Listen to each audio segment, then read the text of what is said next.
Welcome to the Report to the Nation Media Forum of the National Press Club, where you get only the news and information that truly matters. Join us every week for discussion of the issues that affect our nation and our future. This program is a production of the National Press Club of the Philippines in partnership with the Strategic Communication and Information Service, Department of Environment and Natural Resources, Philippine Amusement and Gaming Corporation, Smart Philippines, and MX3.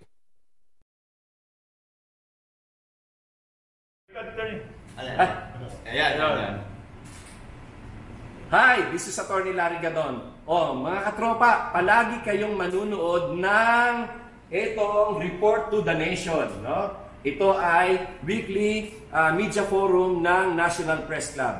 At lahat talaga ng inyong mapapakinggan dito ay siguradong mga importante at mahalagang impormasyon.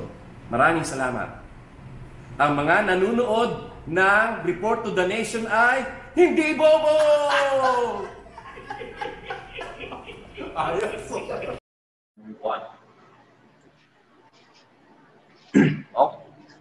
Okay, magandang umaga sa inyo mga kapatid, mga kababayan, at welcome pong muli sa Meet the Press Report to the Nation Media Forum ng National Press Club. And for today, I will be having some guests, at ang pag-usapan po natin will focus on health. Di ba? Kasi ito ang malaking issue ngayon sa mga panahon ito. And beside me, by the way, is NPC Director and Police Files Publisher, Joey Venancio. At before we start off, we're glad to note, narito na si Dr. Edwin Bien. Edwin Bien, isa sa ating mga panelists for today. Before we proceed, siyempre, ay pasalamatan muna ng National Press Club ang mga partner stakeholders nito through the years. Unang-una na po dyan, ang Philippine Amusement and Gaming Corporation, ang Smart Philippines, ang Strategic Information Communication Service ng DNR under Yusek Benyantiporda, and of course, ang MX3. And yes, before again we proceed, para po patunayan na hindi pa po patay ang pamamahayag sa Pilipinas, particular na po ang print media. Ito po, ang latest issue ng Police Files at saka po ng weekly na Pinoy Expose. Yan. And with that, siguro, we acknowledge already, Boss Joey, si Dr. Bien, Edwin Bien. Si Dr. Bien po, mga kababayan, ay Medical Director ng Ladien Wellness at meron siyang video kasi na nag-viral pala. Sorry, no? Particularly yung explanation niya tungkol sa pneumonia. Kasi itong pulmon at saka itong COVID, mga kababayan, hindi mo na ma-distinguish eh. Di ba? Kung ano ang kaibahan. Pag pneumonia, COVID na eh. At kasama na rin natin. Ito siguro, kaya nasa sasakyan si Congressman Mike Defensor. Baka hinahanap ito na. Hinahanap si IDJ. Secretary pa si Mike. Sila ni Congressman Marcoleta. Good morning po, Secretary Mike. Sanay kaming Secretary Mike Defensor. Ano ni Jamie kasi tatlong secretary na kami. Good morning po, good morning. Pasensya na po kayo. Medyo nasasakyan po tayo. Pasensya na po. Hindi mo na iniiwasan ng CID dyan. Nagro-rooping na lang siya, hindi na nag-stay sa bahay si Anyway, salamat po sa ating mga kasamahan. Dr. Charles Yu pare, nandiyan na. Si Charles Yu. Dr. Charles Yu, ang Vice Chancellor po ng Lasallian Mission and Linkages sa Dinasan Health Sciences Institute. I think na naging guest rin natin dito si Dr. Charles Yu previously. No? So with that, tuloy-tuloy na po tayo. At salamat sa ating mga kasamahan sa media. Kay TV5, Rinason, GM7, TV5, JC Corsico ng TV5, si Miss Donna Rakisa, and of course, yung mga lahat po ng mga kapatid natin sa hanap buhay na nanonood sa live broadcast ng ating forum this morning. Okay, so Director Joey, would you like to throw the first question? Go. Naka-ano po si Congressman. Hindi, siyempre. Ano? Baka medyo ano eh. Sige, ikaw muna maunong bumato. Unahin na muna natin si ano, si Dr. Bien. Yeah, Dr. Bien. Nauna naman siyang lumabas. Yes, Dr. Bien, good morning po. Sa inyo rin po, magandang umaga. Kumusta na po kayo, Doc? I'm great. Thank you very much for the question. At yun, you're one of the leading authority, wika nga, pagdating sa pneumonia. And meron nga siyang nag-viral na video explaining itong tungkol sa pneumonia at and I think in relation sa COVID, no? Would you like to expound on that, Doc? Kasi ngayong panahon ito, ang isang komentaryo, ngayon, basta may sakit ka, kahit hindi COVID. COVID siya, Oo.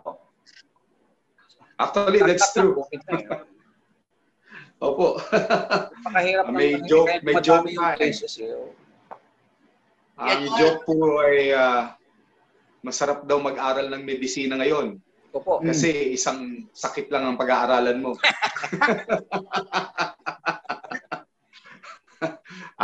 Isa lang ang treatment daw, quarantine. Lockdown. Lockdown. So, hindi na kailangan memorizein yung sangkatutak na makakapal na libro.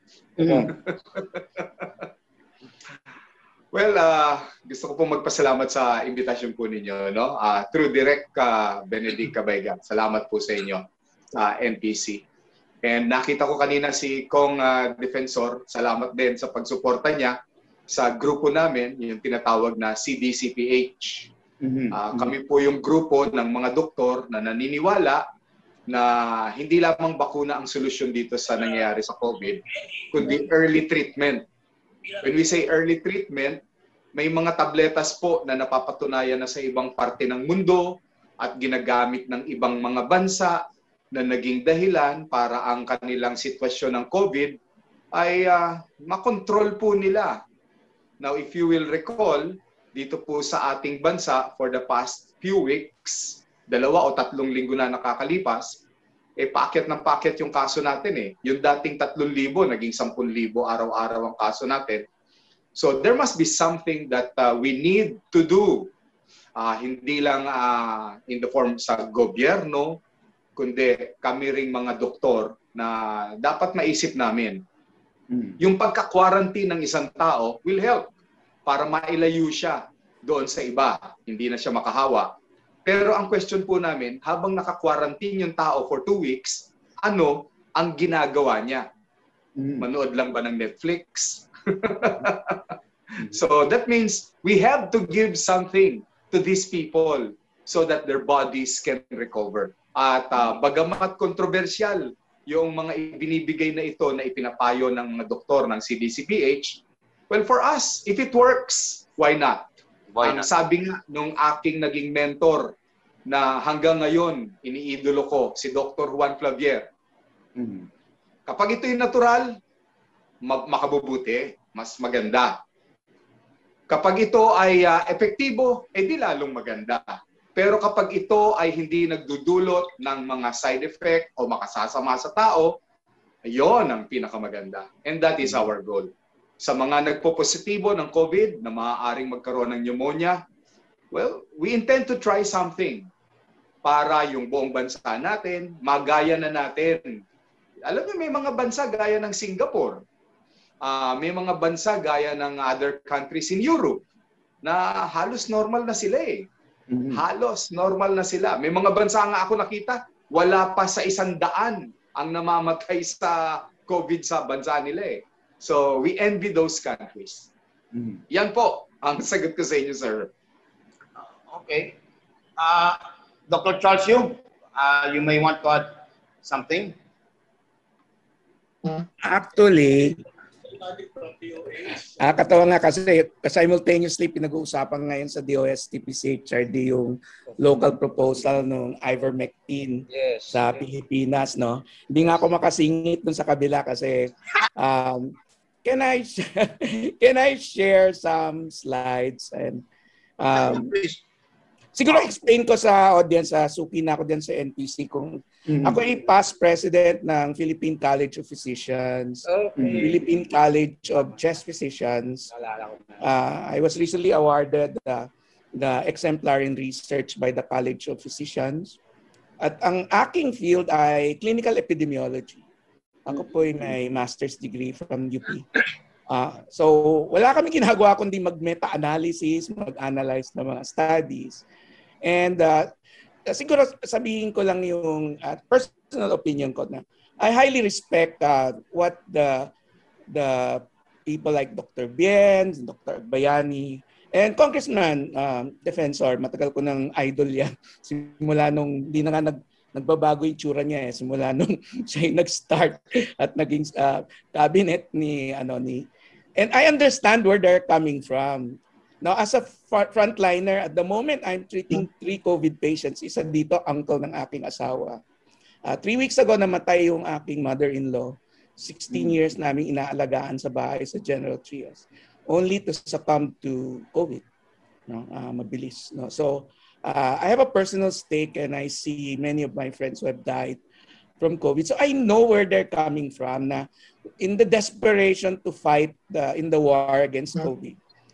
And I know ano yung kumbaga kung may murang drug like ivermectin na it seems there's some studies fighting over its efficacy and then why don't we try it? I think yun yung nakikita kong ni na Iggy Agbayani and the others. So I respect where they're coming from. Okay? So pero kasi my heart would like to believe na nagwo-work yung medicine. Pero my brain and my skills seem to not agree. So, pwede bang mag-share ng slides? Okay. Can I share? Meron akong unang slides yung about airborne saka air droplet, but I suppose kasi tinanong nyo na sa akin to at kailangan ko na bumalik dun sa DOST, unahin ko yun. Pwedeng pa-share ng screen. Casey. May dalawang groups na nakikipag-argue on the evidence for ivermectin. No? I'm actually writing a paper on that for laypersons para maintindihan ng masa. So, on one hand, ang grupo ay marami daw maliliit na studies, particularly in developing countries, nagsishow na mukhang nagwo-work siya in 3 different areas. Prevention, kumbaga para hindi ka magkaroon ng COVID.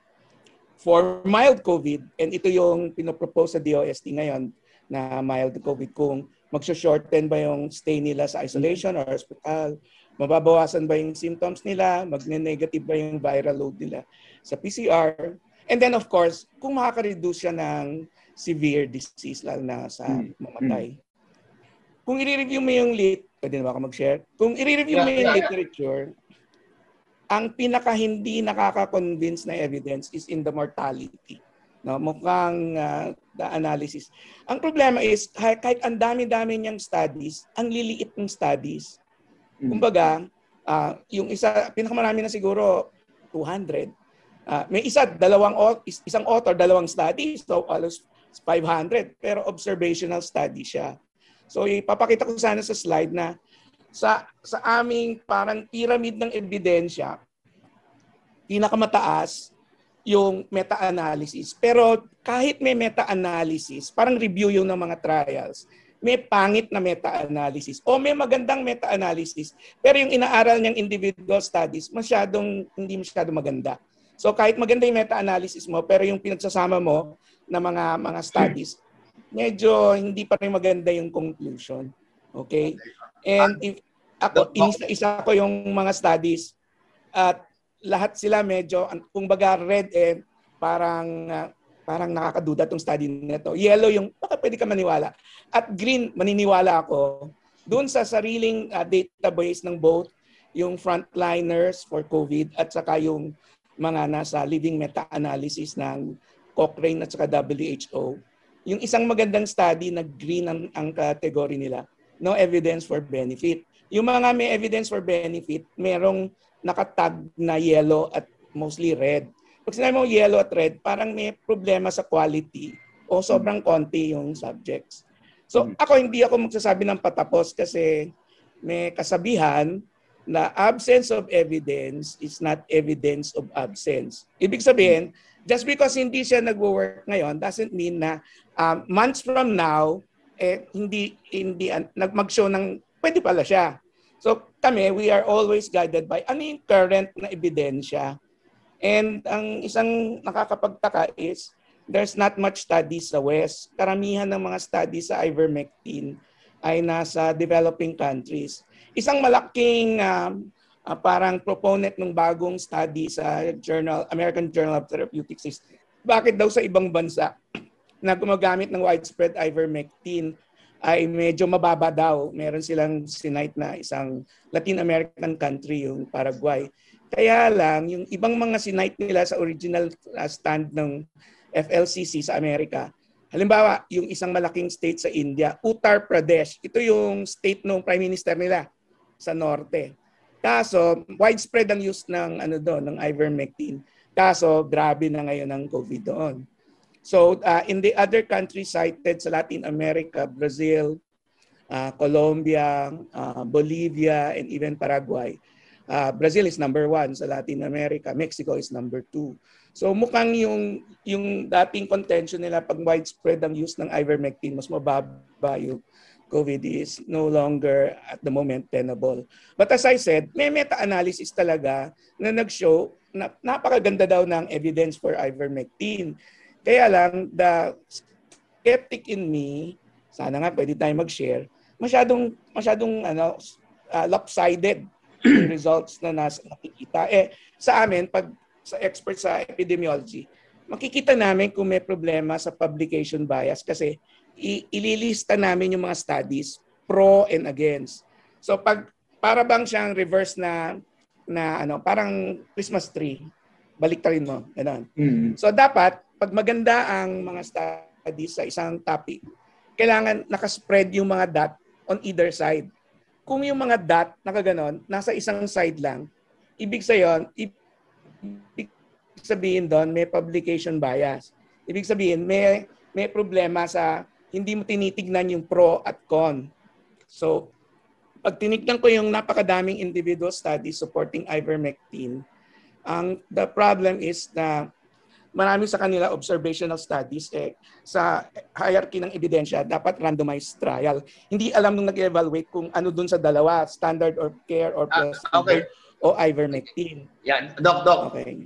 So medyo, as I said, medyo the evidence is not there. And this is the largest, yung living WHO and CMA, which is the NMA, which is the network meta-analysis, na ang final word sa mga meta-analysis, maghanap ka ng word Cochrane. Yung Cochrane Library, siya yung may pinakamagandang parang Biblia ng meta-analysis. And the Cochrane, at the moment, is saying the ivermectin, there is still no strong evidence for it, whether it's prophylaxis or treatment of mild. Thank you, Doc. But moving forward, di ba may parang go-sig na to, FDA? Parang naaprobahan na yata ng FDA yung ivermectin kahapon. Ang inapprove ng FDA is for its use sa humans as an anti-parasitic. Matagal na kasi itong ginagamit for Yes. strongyloides, antiparasites.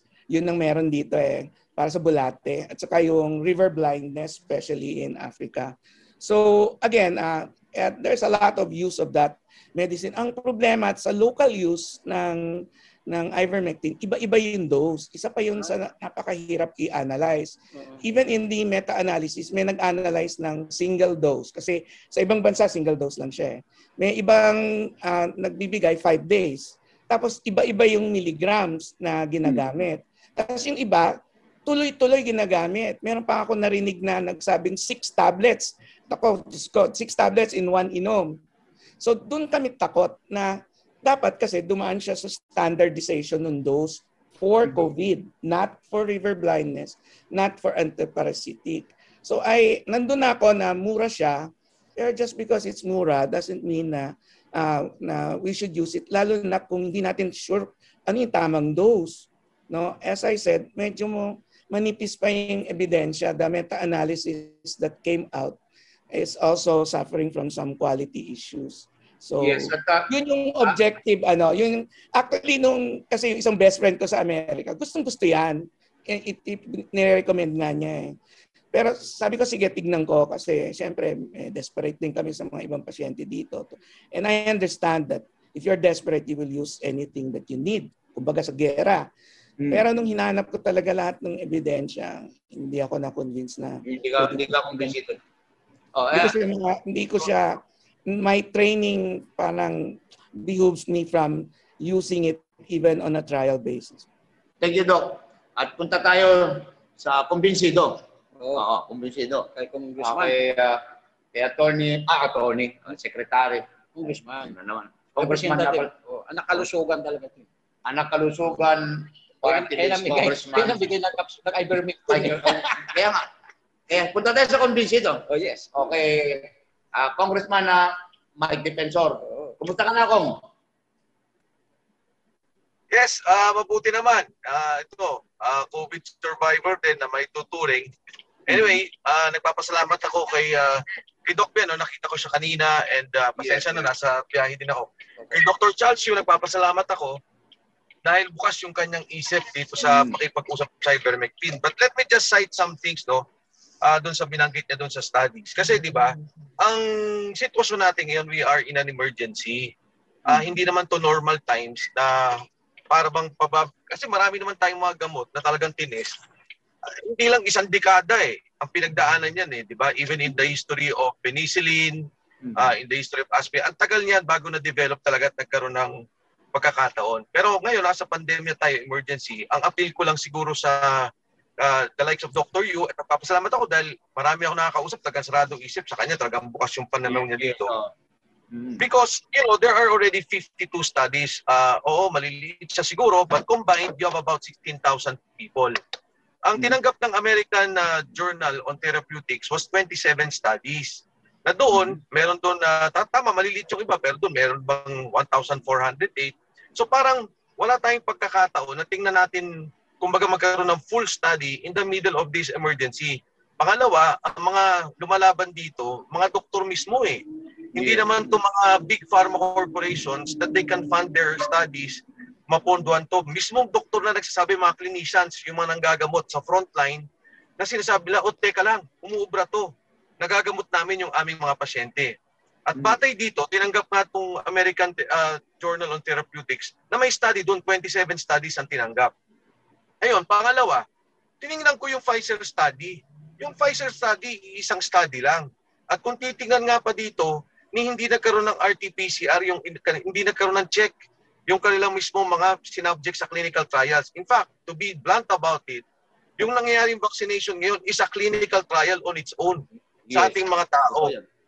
Pero dito sa ivermectin, 40 years na itong ginamit. So, pag tinignan ko yung benefit at risk, 3.7 doses, Nobel Peace Prize winner, parang napaka-safe naman niya. At hindi ko nakikita yung nangyayari ngayon na ang adverse events sa vaccination, Doc Yu, 24,000 na ang adverse events, 461 cases na ang serious events. Now what I'm saying is, Naintindihan ko, nasa gera tayo, lumalaban tayong lahat. At pumapasok tayo sa vaccination program kahit na emergency use authorization. Bakit ang isang ivermectin na ang doktor na clinicians ang nagsasalita na para dito ay hindi natin pagbigyan na nakikita naman na napaka-safe. Napaka-safe ng ating implementation for the past 40 years. Hindi lamang ngayon. Kaya nga di ba sinasabi sa ivermectin, repurposing na lang siya eh. Dahil nandun na siya sa punto na nakita na yung efficacy, necessity, at effectivity nito. Bukod sa napakamura. Ngayon, pangalawang punto ko dito, susundan ko yung mga sinasabi ng DOH. Bakit ang DOH ngayon pinapayagan ng Remdesivir? WHO na nga nagsabi, hindi pwede yan. Yes. Oh. Conditional recommendation against. So parang ang akin, bakit nila masyadong ginigipit ang ivermectin na napakamura, napaka-safe? Papayag na ako, sige, sabihin na natin ang ebidensya hindi ganito. Pero isipin na naman natin kung ang ebidensya pala nito ay tatama. If the efficacy, for example, ang sinabi lang 76% ay malalabanan natin ang pagkamatay ng tao. Kay Dr. Lori ng UK, 62%. Nasa 17,000 nang namamatay. E di ang ibig sabihin pala, kung tama pala to, 8,000 nasa gitna natin. So, nagpapasalamat ako, ipagpatuloy natin yung pag-aaral natin tungkol dito, but I think they should allow the use of ivermectin. Dahil ito yung panahon na wala naman tayong sinabing gamot na para sa ating sakit na COVID-19. They cannot say that eh. Wala namang gamot na talaga eh. Diba? Eh ako, ininom ko. Gumaling ako, magaang ang pakiramdam ko. I have so many friends using it. Gumaling, gumanda pakiramdam, nasa ospital na. Yung mga mahihirap ngayon sa Matandang Balara sa UP, no? At sabi nila, Mike, paano gagawin namin? Baka pwede humingi ng ivermectin. Eh gusto ko sabihin sa kanila, edi tawagan nyo ang DOH, tawagan nyo PCP at saka Philippine Medical Association at saka Philippine Colleges of Physicians kung anong gagawin nila, kung anong rekomenda nila. Pero hindi na ganun eh. Hindi ko naman pwede sila pabayang mamatay. So sabi ko, sige, inumin nyo, ganito ang dosage niyan. Because as I've said, even the doctors on critical care and pulmonary and even the epidemiologists of other countries are already talking about it. Yung Mexico, no, ito Dr. Yu, ang aking pinanggalingan eh, hindi naman on the science but on the country experience. On Mexico, bumagsak na. Una dati, Chiapas, Mexico lang. Ngayon, ginawa lang nationwide, bumabagsak. Binanggit mo Uttar Pradesh. Tama, mataas ngayon ng India. But Uttar Pradesh has the lowest rate. Buti na lang ngayon ang India nagsalita na that they will do it on a nationwide level. And we can already see yung statistics going down. Noong una, hindi ko maintindihan. Ano ba nangyari? Ba't ang India tumataas? Eh, Uttar Pradesh lang pala yung gumagawa. Tapos yung Mumbai nagsara. So nag-uwian yung mga tao sa kanya-kanyang probinsya, umuwi sa Uttar Pradesh. Pero ngayon, if you look at it, bumabagsak. Binanggit yung Brazil. Totoo yun. But in Brazil, only 2 areas are implementing ivermectin. In Peru, 9 areas are implementing ivermectin. At doon sa lahat ng lugar na yun, bagsak ang pagkahawa at pagkamatay. Now, check ko, ang Slovakia, ginamit na to ngayon. Sa Zimbabwe, ginagamit at bumabagsak. Napakababa ng kanilang mga numero. So give it a chance. It is a safe drug. And I don't think anyone will argue against its safety net. Yung pagka-safe niya. Wala naman tayong solution sa ngayon. Ang akin is bigyan natin ng chance ang mag-access ang mga mahirap. Pag bumaba naman, di napakaganda. Napababa natin ang nahawa at namatay. Kung di man epektibo to at sinasabing hindi epektibo, nagkaroon tayo ng cleansing ng mga tao. Napakaganda naman ang nangyari din pa rin para sa atin. So what I'm saying is, I hope, napurga. So I hope na yung the likes of Dr. Yu na nandyan, bigyan to ng chance. Kala Dr. Bien, the doctors who are helping us now, si Dr. Castillo, ng Makati, ng Manila doctors, Dr. Iggy, and so many other doctors. Pati mga doktor humingi sa amin ng ivermectin. Sa cabinet officials, ang daming umiinom. Mga general, ang daming umiinom. Pati nga yung CIDG, na dapat uhulihin kami, ang daming umiinom. Pati sa DOH, pati sa FDA, ang daming umiinom. Alam nyo, paano ito paggamit nito? Paano paggamit nito? Weekly? Kung ikaw ay wala pang simptomas o gusto mo na maprotektahan ang sarili mo, kailan ba uminom ka weekly or twice a month or... Yes, well sa ngayon ginawa nilang weekly yung protocol dahil nga siguro madaming variant. Tsaka importante yung pag-inom natin ng mga vitamins, pagpapalakas ng immune system natin. Ito idadagdag ko sa DOH. Tingnan niyo yung recommendation niya, living guidelines. Ayaw niya sa vitamin C, ayaw niya sa vitamin D, ayaw niya sa melatonin, ayaw niya sa vitamin E. Ang pinapayagan niya Remdesivir. tocilizumab, tapos azithromycin.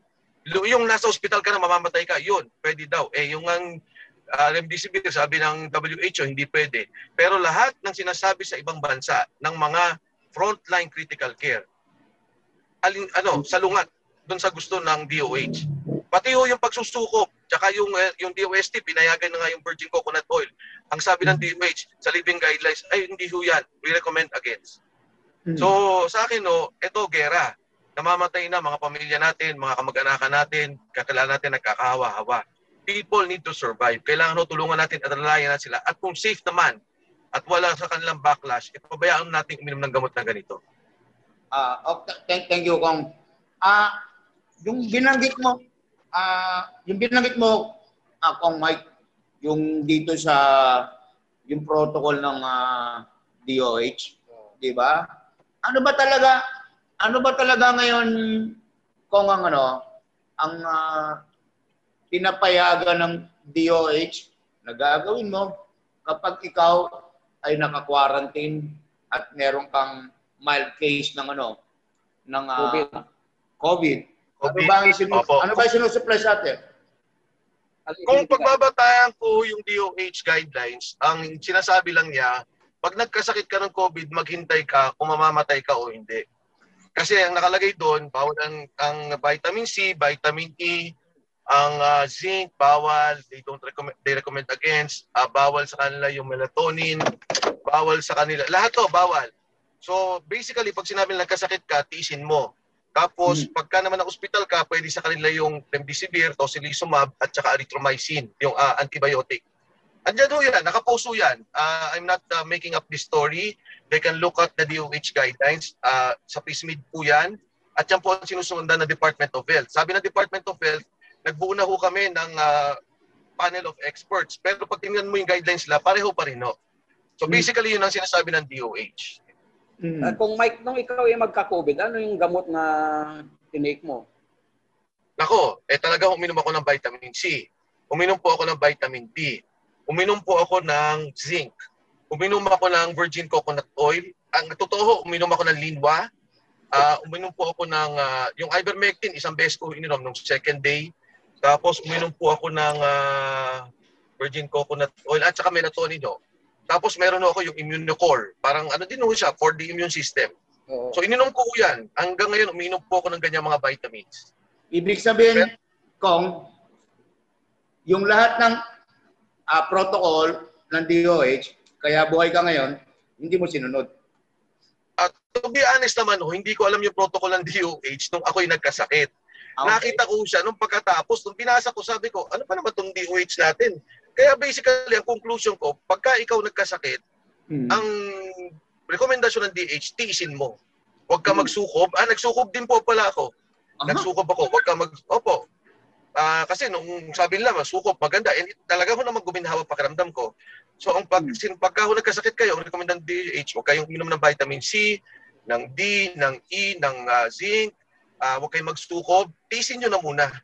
Ngayon, pagka hindi lumala, gumaling kayo, dahil mild naman siguro, okay naman, no? Can I comment? Yeah. Dr. Charles, natawa. Dr. Charles, binanggit daw ng...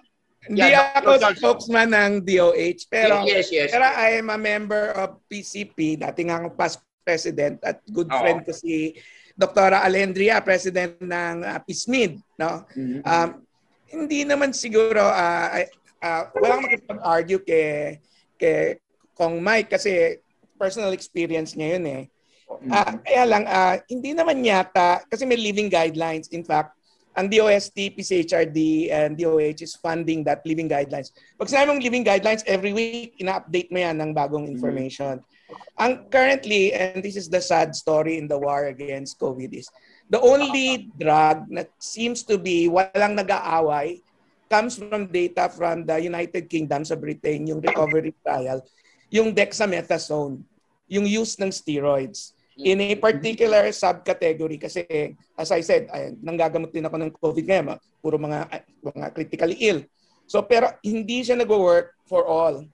May certain timing at certain criteria.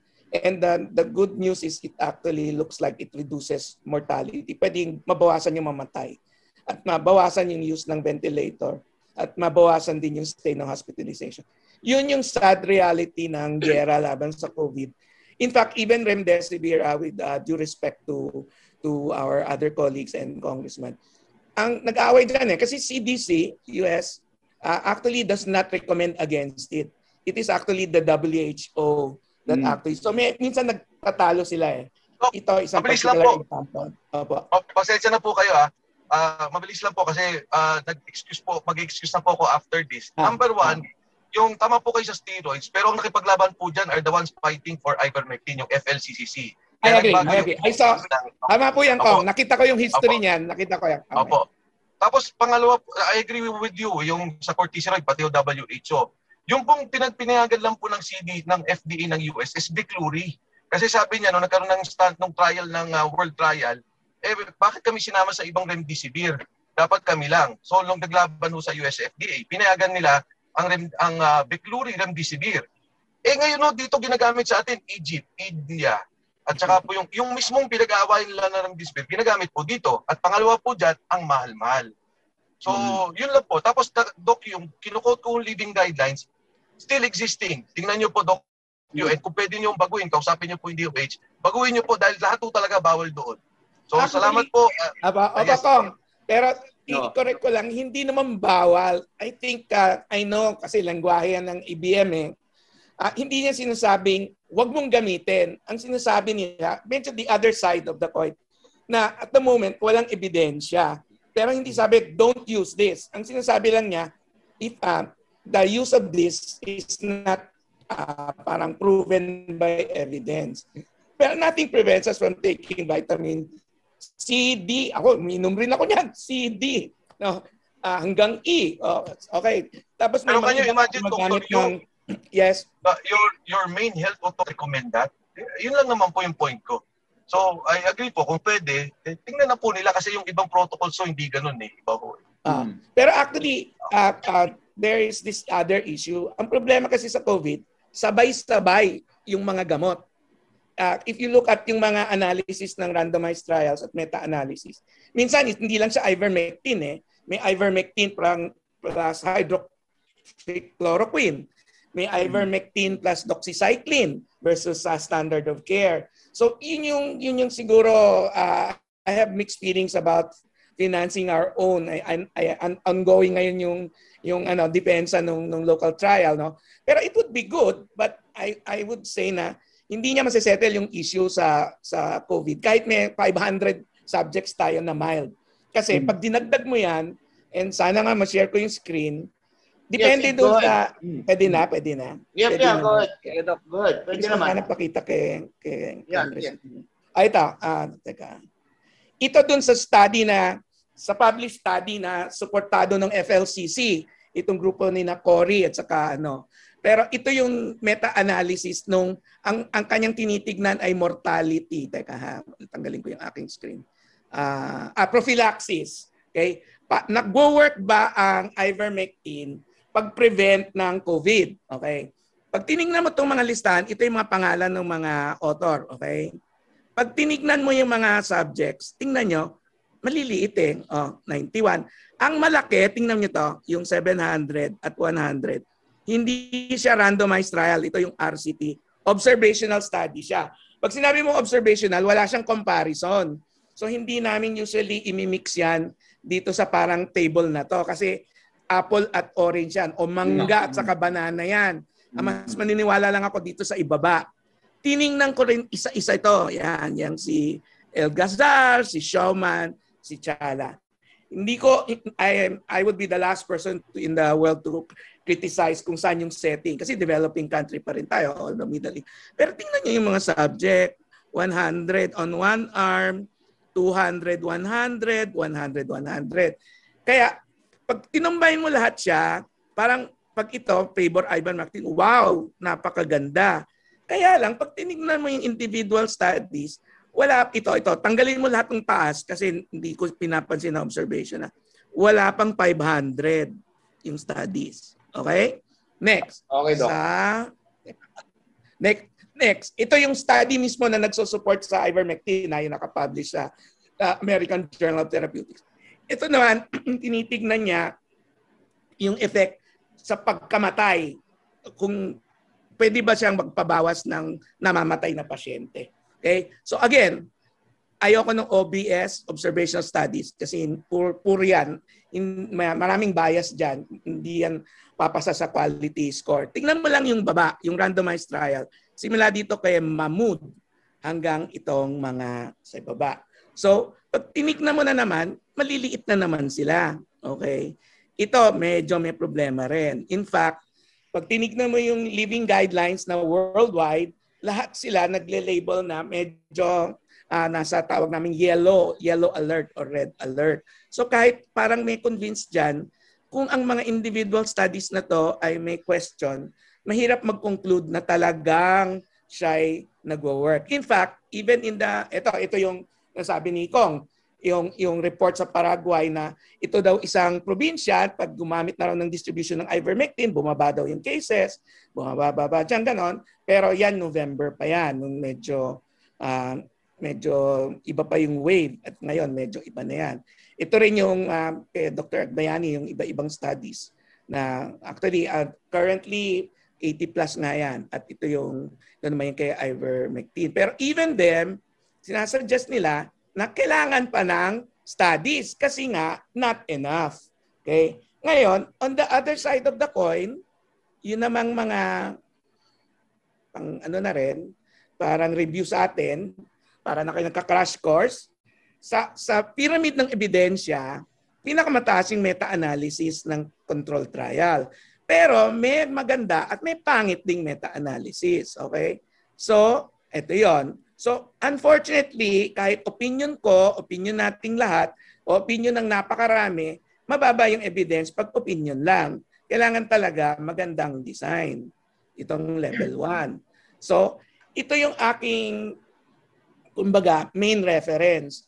Sa amin, sa clinical epi, ang aming Biblia ay ang Cochrane. Walang ginawa yung mga yan, volunteer group yan, kundi maghanap ng ebidensya. Itong COVID network meta-analysis ay itong mga prestigiosong mga groups ang nandyan and supported by WHO. So every week tuwing Biyernes naglalabas yan ng datos. Okay? So ganyan silang mag-design. At just to show you gaano kadaming ebidensya, mga 80 plus na yung randomized trial sa ivermectin. Tama naman sila. Pero itong dalawang example lang na sinasite na randomized trial sa ivermectin, medyo narinig niya yan. Tingnan mo yung overall risk of bias niya. Red. Pag sinabi niya, kahit sinaw niya na maganda yung ivermectin, ang bias niya mataas. Colored red. Kay Elgazar, yellow. Para maging maganda ang isang trial, sasabihin mo, dapat low risk of bias o green. In fact, kung titignan mo yung meta-analysis mismo ng NMA, ito, I'm going live, at tingnan ko lang ito, the past week lang to, ito, published study sa International Journal of Infectious Disease. Tingnan mo yung kulay lang, huwag niyo nang pansinin yung study, nandito naman kung saan ginawa. Bangladesh, Nigeria, tingnan mo, dapat kulay green yan in terms of bias. Tingnan mo, puro dilaw. So, Bangladesh, Nigeria, Mexico, Spain, pula pa sa Bangladesh, Egypt, dilaw. Okay, Brazil, itim pa nga. Pero tingnan nyo kung ano lang yung green. Puro yan red o yellow. Pag red, talagang medyo problema yan. The only green is actually a study in Colombia by Lopez Medina na ang result ay not in favor of ivermectin.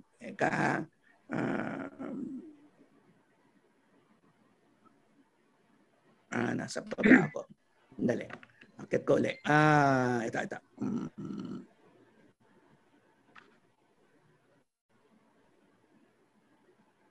Ito. Yan. Ito. Randomized control trial. Ang grade nito, green.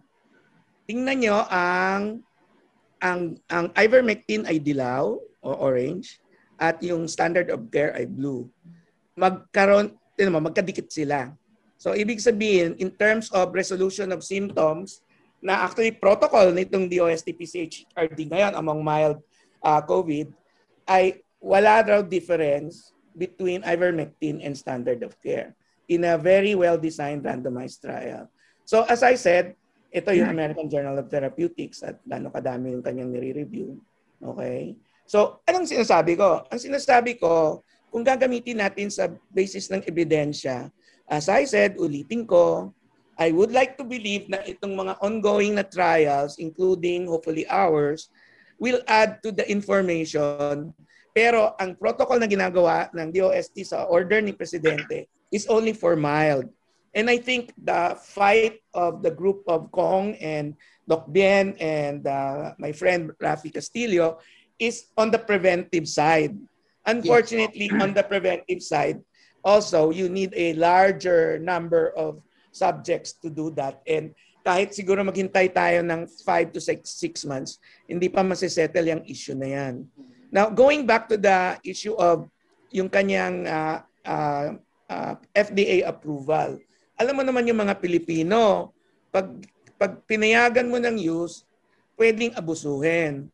And unfortunately, yun ang danger kasi since hindi alam yung exact dose, pumunta ako, bumili ako ng ice cream, yung Cold Stone dyan sa Evia, malapit sa bahay ko. Tapos nilapitan ako nung nagtitinda ng ice cream. Pinakita niya sa akin, nalaman niya, doktor ako. May binigay po yung kumpanya ko ng ivermectin. Wala hong dose nakasulat. Hindi alam kung gaano kadalas gagamitin. At humingi siya ng payo, ano pong gagawin ko dito? So, sabi ko, unfortunately, yung ebidensya dyan, at hindi ko nga alam kung anong dose niyan, ay hindi pa malinaw. So hindi ako yung black and white eh. Kung hindi, dapat mali yung training ko. So ang masasabi lang namin, today, as of May 14, yung evidence hindi pa convincing na siya'y makakatulong. Although, totoo naman, merong mga sumusupport dyan na mga prestigyosong mga university. Si Andrew Hill ng University of Liverpool, no, may mga iba diyang advocates na hindi ka naman para bang magtataka na puro kaya mali sa tingin ko, hindi naman tama yung nagbabatuhan ng ano na just because hindi ka infectious o pulmo ay hindi ka namin pakikinggan. That would be the height of para namang mali. Ang kailangan lang natin dialogo kasi as I said, kaya namang popular siya, kaya lahat ng businessman, lahat ng cabinet ay gumamit na diyan is desperado, ayaw nating mamatay o magkasakit ng COVID. Pero just because kasi mura siya at ngayon magiging available siya, doesn't mean na hindi din dapat nating binababaan yung standards kasi lalo na kung nag-overdose yung mga hindi nga sure kung ano yung dose, baka may madisgrasya dyan. I agree it has been safe over the last decades as an anti-parasitic. Naging safe siya for that. Pero tama yung dose niya. 1 dose lang o 5 days lang. Thank you, Doc. But dito sa issue ng local trial kasi, I think you would agree na ano man itong findings sa labas ng bansa, mas magiging reliable kung magkaroon tayo ng sariling trial dito sa Pilipinas. Yung may mga diba? COVID Wag niyo akong isusumbong. Papatayin na nga ako ni Secretary de la Peña kasi hindi ako nakikipagtalastasan doon. Pero kung gaano kainit ng discussion dito sa atin, ganun din kainit doon sa kabila. Okay? Yeah. Kasi mahal din gumawa ng study sa totoo lang. That's true. And ako, while I support the idea, kilala ko yung proponent, very highly respected pulmonologist, si Eileen Wang, na epidemiologist din. No, kaya lang, ang fear ko, dahil ilalagay lang siya doon sa isolation center, sa paligid ng PGH, baka hindi rin niya masagot yung tanong. Kasi ang tanong na nasa kanila is prevention, at saka yun nga, yung nakakatulong ba siya sa mga severe. Ang gagamutin nila yung mga mild eh. Kaya nga, again, my comment is, hindi ako makipag-argue kung feeling gumaling ng mga tao katulad ni na Congressman Mike. Ang problema lang kasi sa sakit na to at napakahirap intindihin siya, minsan gumagaling din siya ng sarili niya, number 1. Number 2, yung placebo effect na naniniwala ka na yung gamot ay makakatulong sa'yo. Minsan hanggang 30% nag-effective siya. Ibig sabihin, kahit asukal lang yan o asin lang yan, pero ang lakas ng paniniwala mo na ito'y magwo-work, hanggang 30% ang effectiveness ng placebo. So, yun yung dalawang factor. Pwedeng gumaling ka on your own. Kaya nga kailangan mo ng magandang design na clinical trial na randomized. Kailangan. Kaya nga, Doc. Kaya nga, paano ba magpo-proceed itong local trial natin kung kayo mismo mga doktor, hindi kayo magkasundo dyan? Di ba? Okay, good question. Kaya nga ayoko tong issue, sabi sa'yo, airborne na lang tayo at air droplet Saka yung pag-mix ng bakuna, kung pwedeng magkasama yung iba, pwede rin yung means to go. Pero kasi sa tingin ko, nadadivert yung gera. Personal opinion. Health advocate ako lang na for vaccines. Tapos may mga pro-ivermectin, and with due respect again to na Dr. Bien, nag-advocate na huwag ka na magpabakuna, ivermectin na lang. Let's all agree, huwag namang ganun. Na kung ma-prove natin na ivermectin is either something that helps, and we hope that future studies will show that, or will improve symptoms or shorten the disease, huwag nyo namang sabihin yung mga umiinom ng ivermectin, huwag na kayo magpabakuna. Disgrasya ang mangyayari sa atin. Pupulutin tayo sa kangkungan kung ganyan ang mangyayari. I want to distinguish between that group that says, huwag na kayong magpabakuna. That is not correct. If you want to support ivermectin, and let's wait for the evidence, pero do not discredit the vaccination. And meron rin akong table na yung Amerika at saka yung Israel, talagang baksak ang patay, baksak ang ospital, baksak ang COVID nung na-vaccinate, not even 60%. Basta naka-isang dose lang ang 70 or 60%, gumaganda. Okay. Before we proceed sa sinasabi ni Dr. Charles, yung air droplet, importante yun, ha? Saka yes, airborne. Dr. Edwin Bien, would you like to add something?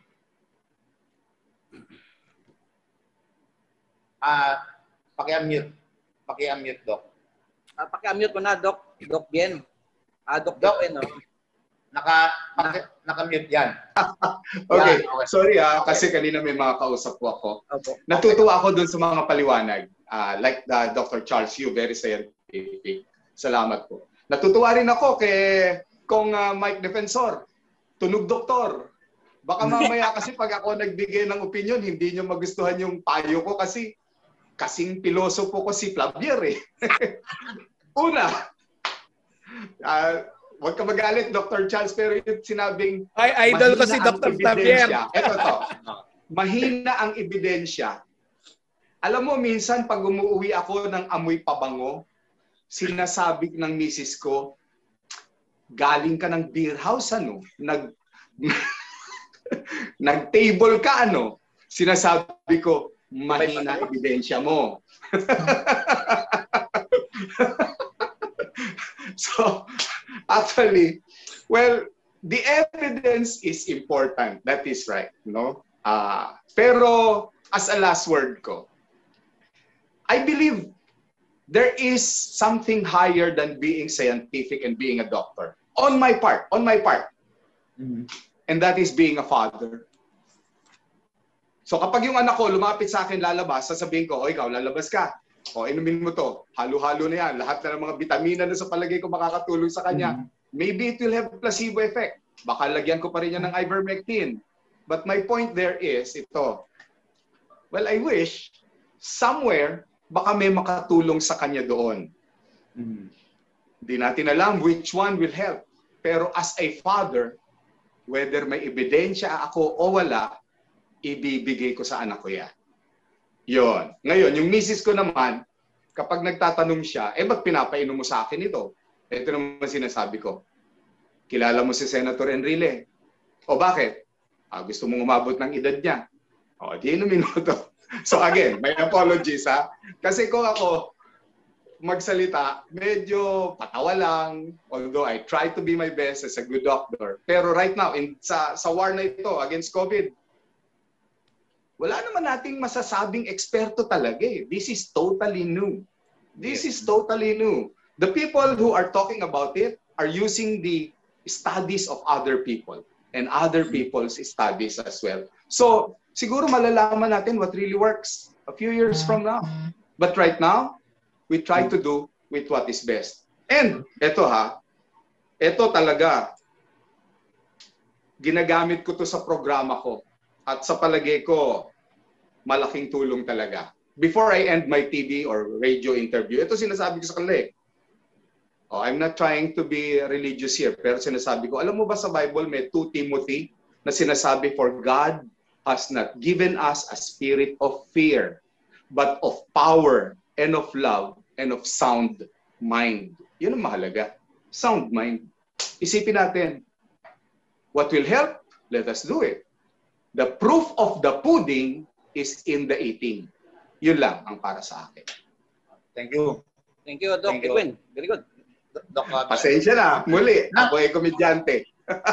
Doc Bien, meron ba kayo sa grupo nyo na nag-advocate yung sinasabi ni Dr. Charles Yu na mag-ivermectin na lang kayo, huwag na kayo magpabakuna?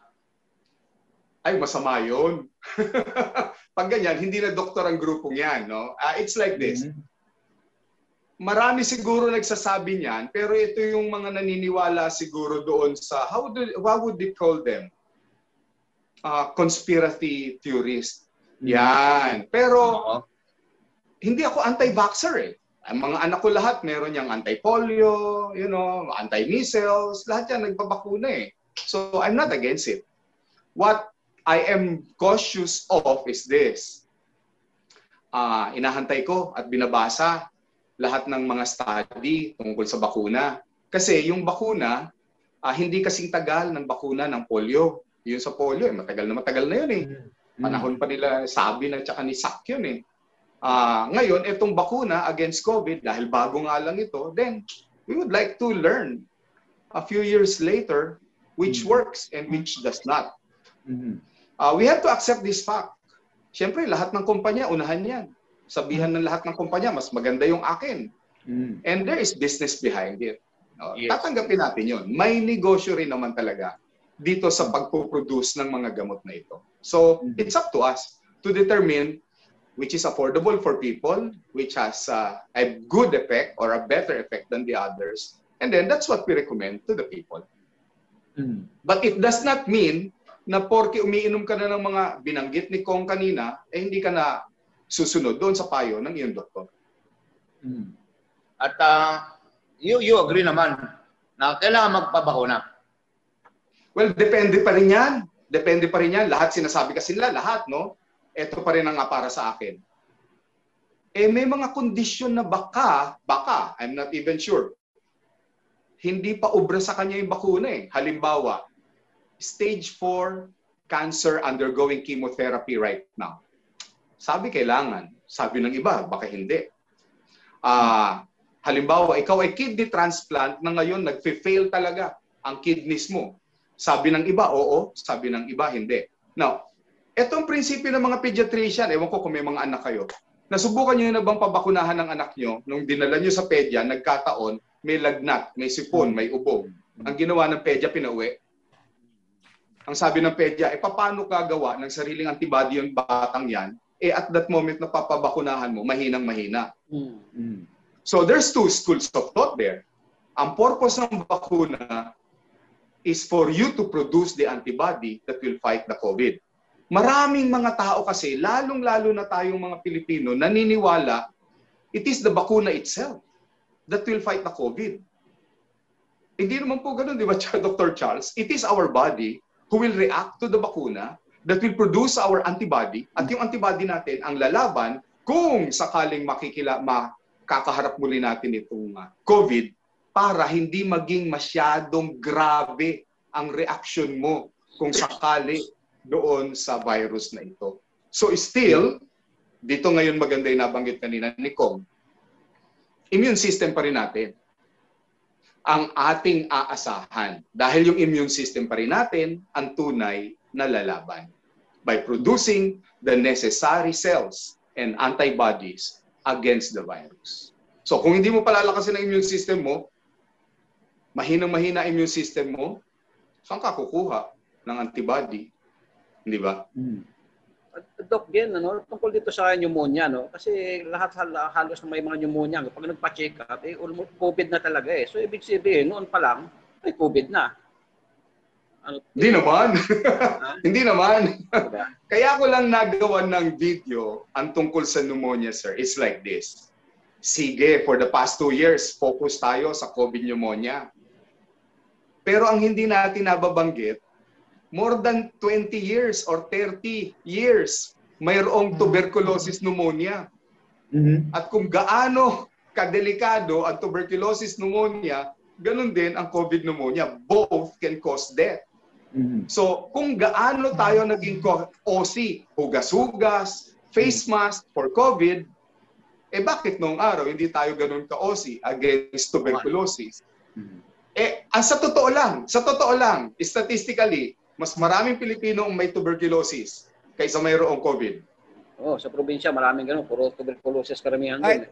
Pero pag nakaharap mo, pag binugahan kasi ka ng plema, TB guy. Ako yung TB guy. Yan. Ako yung chairman ng Philippine Coalition Against TB. Siya mismo magsasabi, ilan ang may pneumonia ilan ang may tuberculosis na Pilipino? Ay, nako, milyones.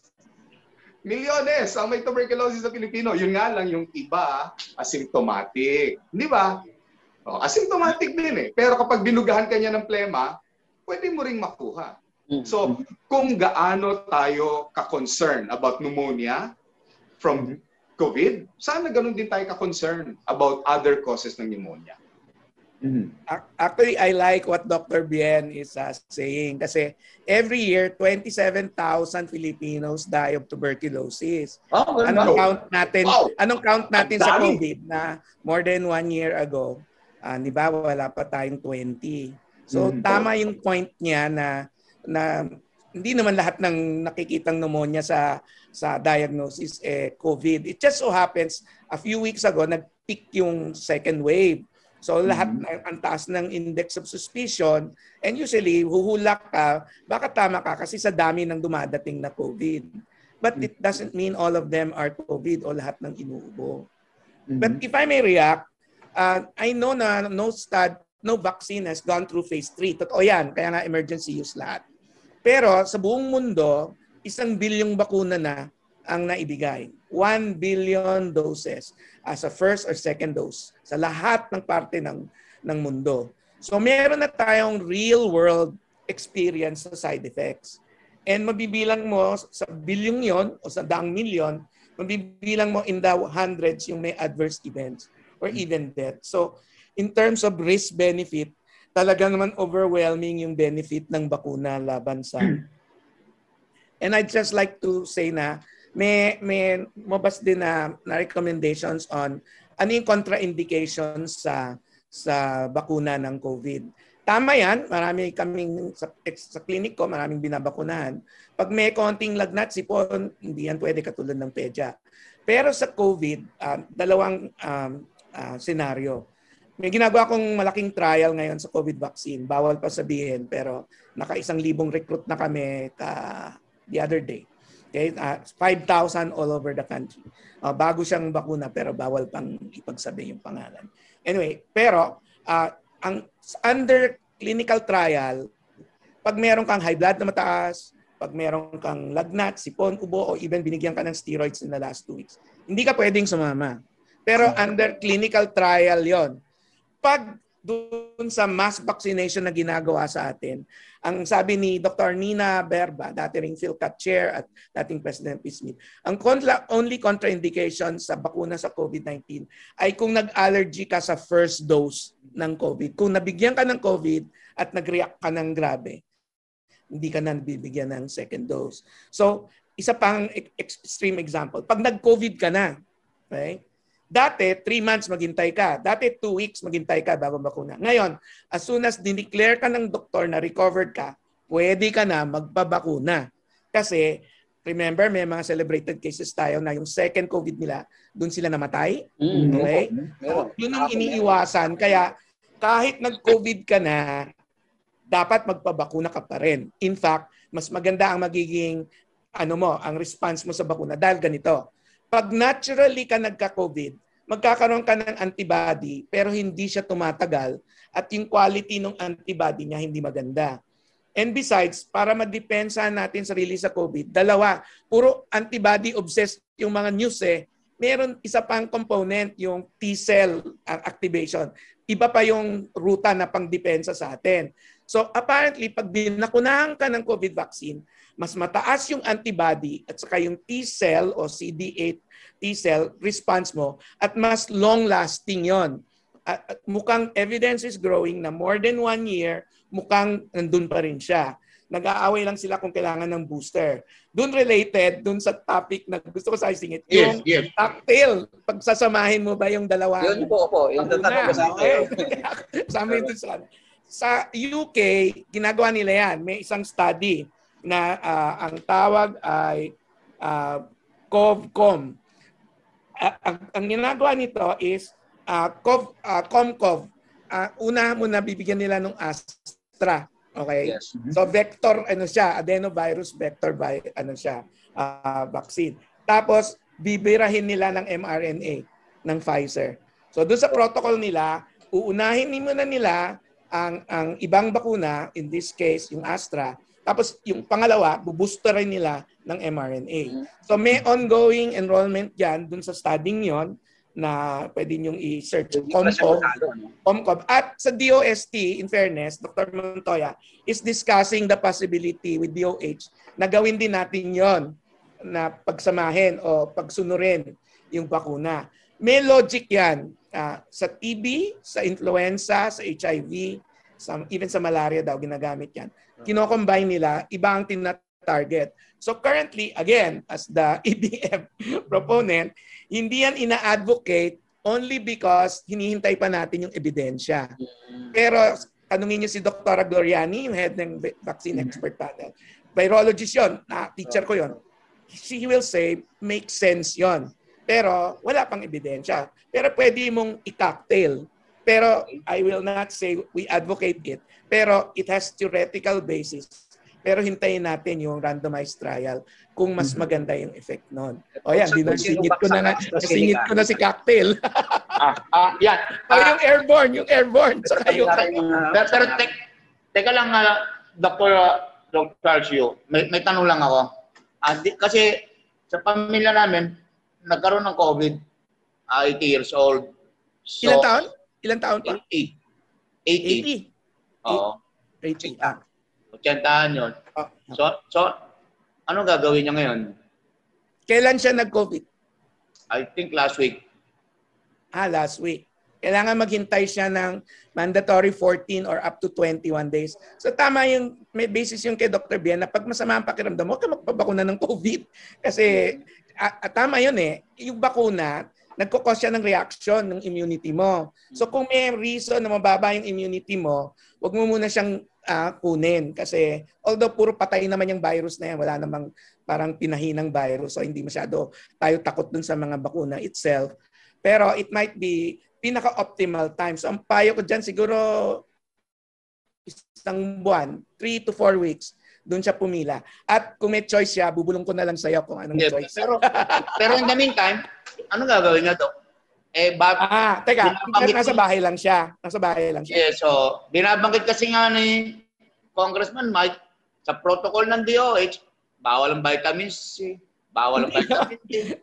Ako, personal opinion, wala. Vitamin C naman, vitamin. So, hindi naman siguro bawal. Pwede ka, as I said, ako nag-vitamin C, D, E. Kasi araw-araw nakipagbakbakan ako sa mga COVID, sa OPD, saka sa ospital. So, wala namang mawawala. Yung siguro. Pero, kasi Doc dito, ang in charge, siyempre, yung mga barangay health worker. And they will rely kung ano yung nilabas na protocol ng DOH. So, 80 years old ka, nagsasuffer ka ni wala kang booster sa vitamins and everything. Di ba? So, anong gagawin? Dapat ako, personal advice ko is, pag-inom ng vitamins, anything to strengthen your mother, your mother-in-law. Kasi kailangan nila ng suporta. Tama naman yung point na wala nang gagawin. Pero hindi naman yata ganun ang, I don't think DOH is saying that. It's just saying that based on the guidelines ng Specialty Society na wala lang ebidensya para gamitin to anti-COVID. Pero wala namang nagbabawal sa atin na gamitin siya as a immunobooster, as a way of, like ako, kung di ako nagkape, pag di ako nag-vitamins, parang hinang-hina ako the rest of the day. May asthma rin ako eh. So may mga hindi necessarily anti-COVID. Kumbaga mga natural supplements that I think can help. I mean, personally speaking, although lowest level of evidence yan. Yung airborne at saka air droplet. Yes. Ayaw niya. Hindi. Yeah. Dr. Charles, kasi naging guest natin dito si Congressman Marcoleta at ang isang question niya, bakit itong face shield hindi naman nire-regulate ng FDA? Pero ba't kailangan nating isuot ito? Okay. So, hindi ako expert dyan, pero may nakita rin akong evidence na nag-increase siya ng protection by a certain percentage, 10 or 20, on top of the... Kasi tingnan mo sa ospital, actually, pag nagra-rounds ako, naka-space suit ako eh. Meron akong...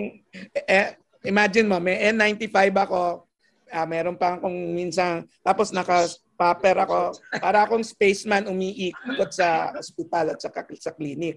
Kasi siyempre takot na takot kami dahil 1,100,000 na yung COVID dito.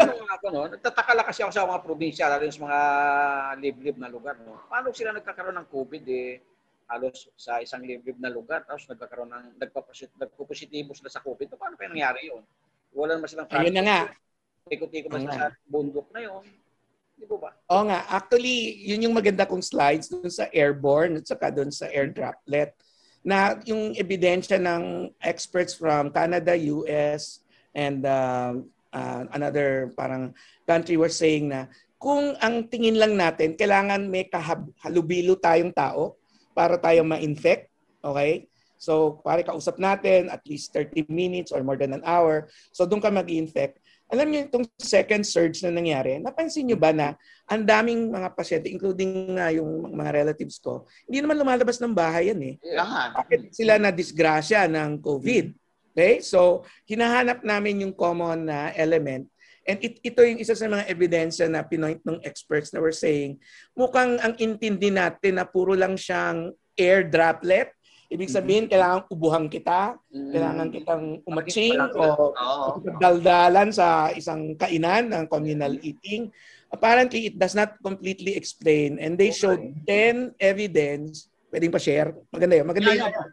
Go ahead. Sige,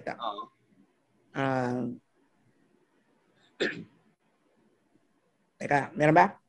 Yeah, go ahead. Wala pa. Teka.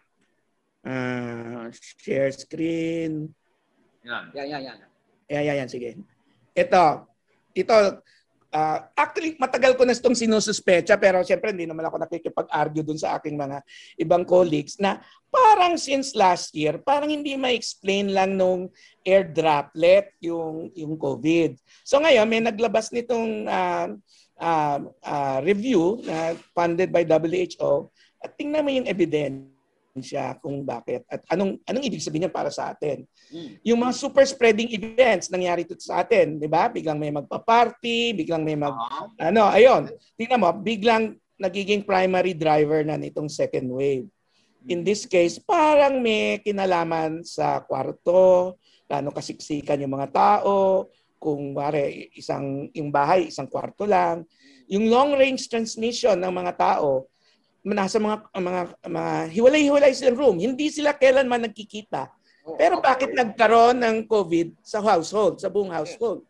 O sa mga quarantine hotel?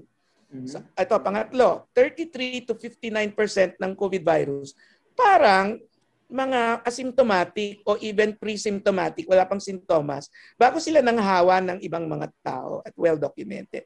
Bakit mas madaming indoor compared sa outdoor na ngayong nakikita nating nagtatransmit? At bakit kahit pinakamaganda na ang protection o compliance, like sa Japan, napakataas ng mask wearing, or sa ospital na puro PPE na at naka-space suit na nga, bakit may outbreak pa rin?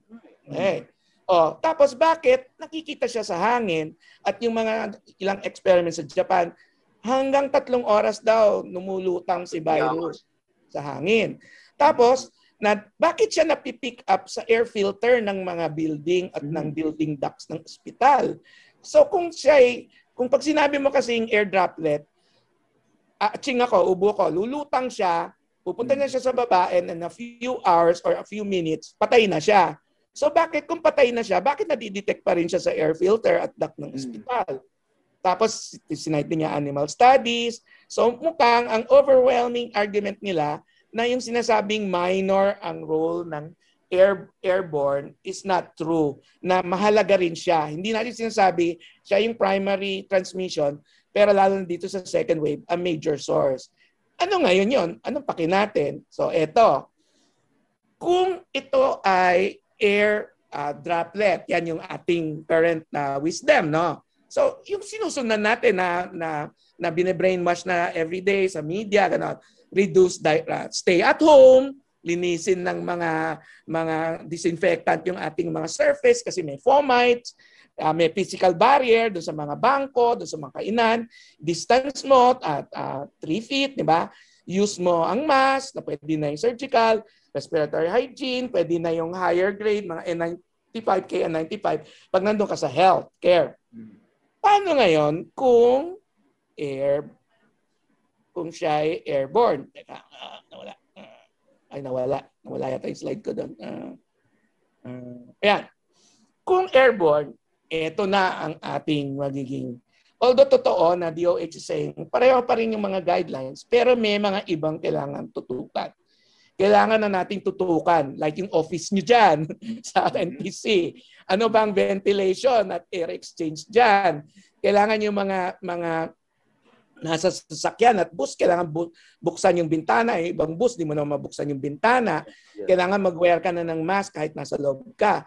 Kailangan yung mask, kailangan may tinatawag kami sa TV na quality or mask fit. Kailangan eksakto yung size, hindi pwedeng sobrang liit o sobrang laki at mas mataas ang level ng protection. Yun ang ibig sabihin kasi pag air droplet, hindi nagmamatter kung indoor or outdoor ka. Pareho yung ating mga ingat. Pag siya may component ng airborne, iba na ang storya. So, kailangan nating mas bigyang kahalagan itong ventilation. So, for example, sa restaurant, kailangan mas magandang ang nasa labas. Hindi kaya nakabukas. Kailangan mas maluwag. In fact, yung 3 feet, yung 1 meter distance ng social distancing, kung predominant ang airborne, kailangan yan mas mahigit sa 6, magiging 2 meters or even more than 8 feet.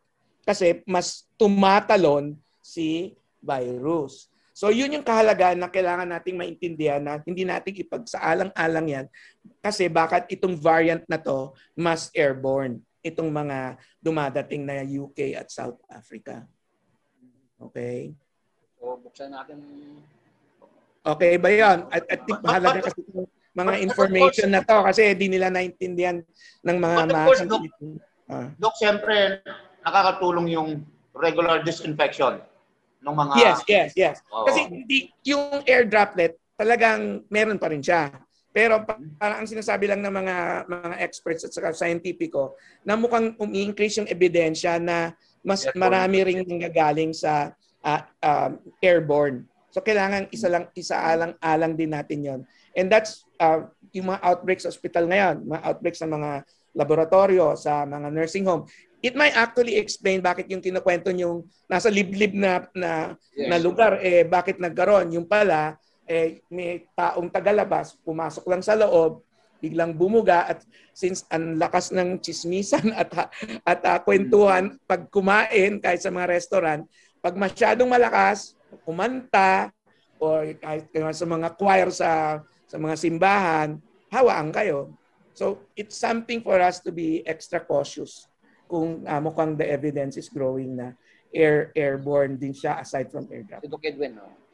Yeah. Magtatanong sana ako. Salamat for that, Dr. Charles Yu. Magtatanong ako sa NPC. Na-consider nyo na bang gumawa ng study kung gaano karami ang positibo, mild, moderate o severe sa Manila City Jail.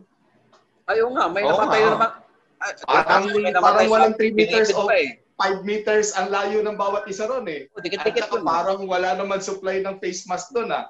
Oh. Hindi kaya dapat gawan ninyo ng study rin. Yung mga talagang sapilitan na magkakagrupo sila. Diba? Para malaman nyo ang porsyento, ano ang nangyari doon sa mga kaso. Doc, yan sa Bilibid kahapon, namatay si Ecleo. COVID. Oh, ilan Tapos Ecleo ang yung namatay? drug Ilang libo ba sila sa loob doon? Oo. Kaya nga Kasi kailangan kung- study. Kung namatay sa NPC ang COVID madalas yun, dyan, dapat di ba? lahat ng nakakulong doon, meron.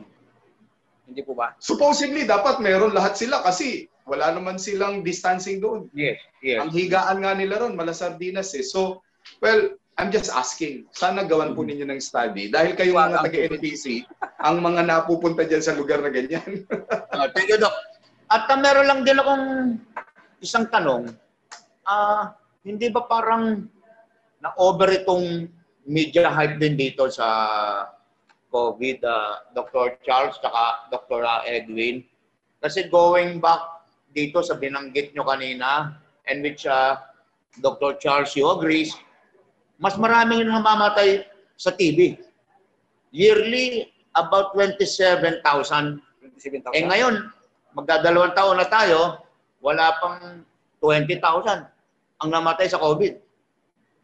Again, How would you explain that, Dr. Charles Yu? yun yung tragedy nitong COVID. Although, siyempre importante, namatay na nga yung aking mga loved ones at mga best friends dyan. I think Dr. Bien will also agree. Kaso, nakalimutan yung ibang sakit. Because na overwhelmed sa COVID at ayaw na pumunta sa ospital ng mga non-COVID dahil natatakot sila mag-COVID. Hindi na susukat masyado o napapansin yung mga namamatay from other non-COVID diseases. So sa stress, yung mental stress ng dahil talaga na lang pagbuksan mo yung radyo, TV, at COVID lang. Wala kang makikita kung di COVID. Okay, so mentally stressed na lahat ng tao. So siguro ilang untold heart attacks, mga stroke, mga nag-ulcer na dyan, mga bumaba na yung immunity dahil naapektuhan na yung kanilang pag-iisip. And because I think we will, and I will quote one of my best friends, medical director ng Asian, si Dr. Jose Aquin. Winarningan niya many months ago, nung first wave pa lang, na many more people will die because of this COVID pandemic, because they refuse to seek help until it's late. Because they're avoiding the OPD clinics of the doctors or consulting doctors like Dr. Bien and myself and the others. Nadidelay. So, tatakot sila. At eventually, too late na yung mga sakit nila. Yung pala, advanced tuberculosis na. Sa takot nila, yung ubulagnat nila dahil sa COVID. So, and remember, the leading causes ng death sa Pilipinas are actually still infectious. TB is on the top 5. Pero heart attack, stroke, vehicular accident, etc. So, cancer, yan, minention yan prominently. So, nadidelay yung mga tao na pupunta dapat sa PGH, yung mga Cancer Institute. Ayaw na. Yung nagpapadialysis, natatakot din, tapos nag-outbreak din sa mga dialysis units. So, ang nangyayari is, somebody should do a study at actually measure kung gaano kadami ang mortality at morbidity na hindi COVID but it's indirectly related sa COVID.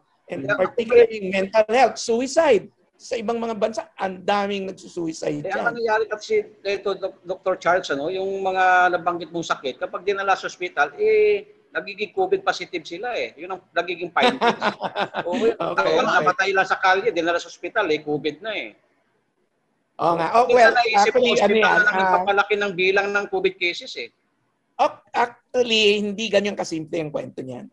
Nung early days last year, maraming, sa tingin ko, expert opinion, undetected COVID.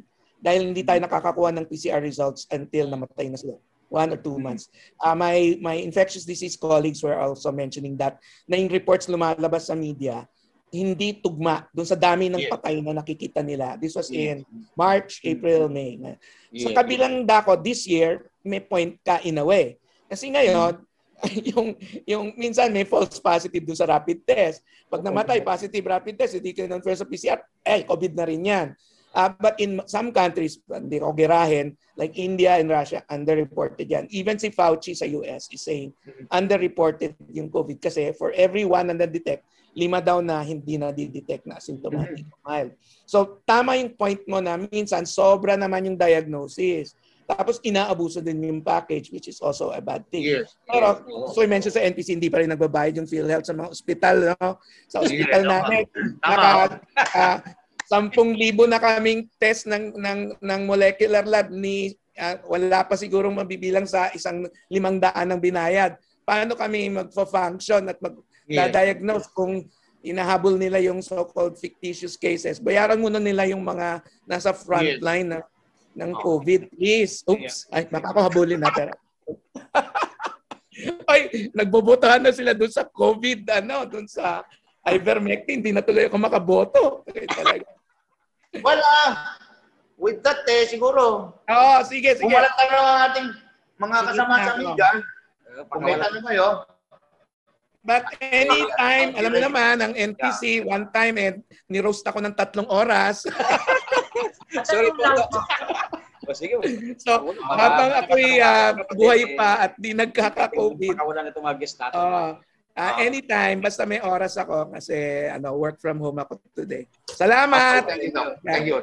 Ay, teka muna. Dr. Charles Lu. Annabel. Yung si kasamang Annabel Surara ng DCEC. May tanong kayo. Go ahead, kapatid. Nakamute. Nakamute ka, Annabel. Unmute mo. Annabel, hindi ka naririnig. Hello po. Ayan, hello po sa ating lahat. Magandang umaga. Dr. Charles, dati po kayong president ng PCCP, tama po ba? Yes po. At saka PCP din. PCP din. Doon ko po kayo na-meet sa health. Okay. Okay po. So, ang tanong po, tama po kayo na binanggit niyo po yung ibang sakit, mas marami po ang namamatay kaysa sa COVID. Yan din po yung pag-aaral na ginawa ng mga eksperto. So, ang tanong ko po, Doc Charles, meron po bang hakbang from the doctors na talagang maimulat po yung ating publiko na talagang ang COVID-19 po, tulad ng sinabi ni Dr. Bian, maganda po yung kaninang sinabi niya, immune system naman talaga yung dapat napalakasin para labanan ng COVID. Di po ba? Dahil bagong virus nga po yan at wala pa talagang kumpirmado na paano magagamot. Tama po ba, Dr. sa aking pagkaunawa? Tama po? Tama yun. Kasi as I said, ang buong buhay ko, dinedicate ko sa TB. And obviously, yung statistics ko na 27,000 deaths sa TB alone has not changed dramatically in the past 20 years or 30 years. Tama yung point kasi yung mga societies like sa amin, PCP, PCCP, medyo mga critical illness na, nasa hospital na. And really, the way we will battle this is prevention. Example na nga yung bakuna. Example, yung healthy lifestyle. Kaya agree rin ako dun sa holistic approach na ina-advocate ng mga tao katulad ni na Dr. Ben. Nakakalimutan natin mahal magkasakit. Okay? So, the other thing that is the silver lining sa COVID na to is finally napapansin ang health.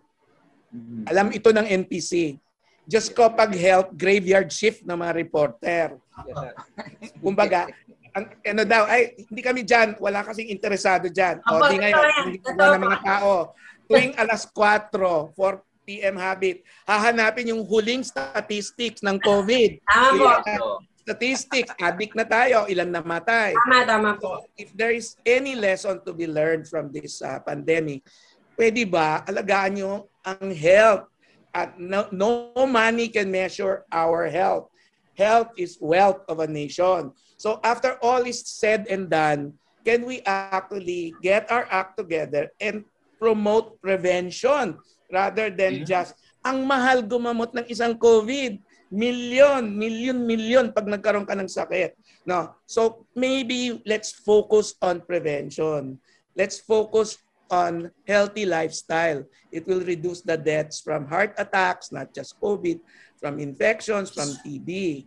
So tama po yung point ninyo na sana ang lesson learned dito at sanang hindi makalimutan mag-invest tayo sa mga vaccines o magtayo tayo ng viral institute. Kailangan po ng tulong ng DOST, lalo na ako, DOST, PCHRD ako, private sector representative. Sana naman hindi makalimutan ng mga tao a year, 2 or 5 years from now na mag-invest tayo sa kalusugan. Kung hindi ito ang huling pandemic at mga loved ones pa natin na malalaglag. This is not the big one. Sa totoo lang, may nag-warn sa amin ng isang forum. Akala nyo, ito na yon? Hindi pa ito yung big one. So, matakot tayo. Salamat po sa tanong. Thank you so much, Doc. Maraming salamat po. Thank you. Okay, so... Thank you po. Yeah, thank you, kapatid. Kung lalayas na ako. Ma-awol na ako. Thank you, Dr. Baboto ba ako? Baboto ako sa ano? Tingnan ko na lang. So, let's give it a chance. I agree naman na kailangan din may trial sa ivermectin para may local experience tayo. Okay? Okay, thank you, Doc. Bye. Till we meet again. Bye. Yes, thank you. Thank you, Dr. And with that, mga kapatid, kung wala na tayong tanong, ay gusto naming magpasalamat sa inyo sa pagsama sa edisyon ngayong araw ng Meet the Press, Report to the Nation, Media Forum ng National Press Club. And again, thanks sa ating mga panelists, kay Dr. Edwin Bien, kay Dr. Charles Yu, and of course kay Congressman Mike Defensor. Nawala si Mike biglang. Anak kalusugan. May hearing daw niya kaya tampupunan. And with that, ito pong muli, si Paul Gutierrez, ang presidente ng National Press Club, at ang aking pong kasama, si Director Joey Binancio, ang publisher ng Police Files. And of course, speaking of Police Files at malaya pamamahayag, ito po ulit, ang ating dyaryo, ang Police Files Tonight, at saka po ang Pinoy Expose. And finally, Boss Joey, salamat again sa ating mga sponsor, partner stakeholders for so many long years now, ang Smart Philippines, ang Philippine Amusement and Gaming Corporation, ang Strategic Communication Information Service ng DNR under Yusek Benny Antiporda, and finally, ang MX3. Kita-kita po ulit tayo next Friday sa susunod na edisyon ng Meet the Press, Report to the Nation, Media Forum. Maraming salamat po. Yes, good afternoon. Welcome to the Report to the Nation Media Forum of the National Press Club, where you get only the news and information that truly matters. Join us every week for discussion of the issues that affect our nation and our future. This program is a production of the National Press Club of the Philippines in partnership with the Strategic Communication and Information Service, Department of Environment and Natural Resources, Philippine Amusement and Gaming Corporation, Smart Philippines, and MX3.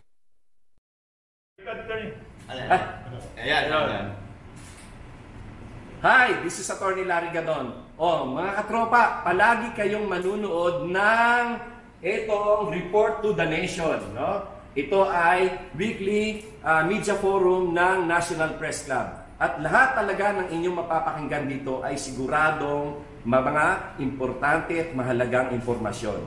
Maraming salamat.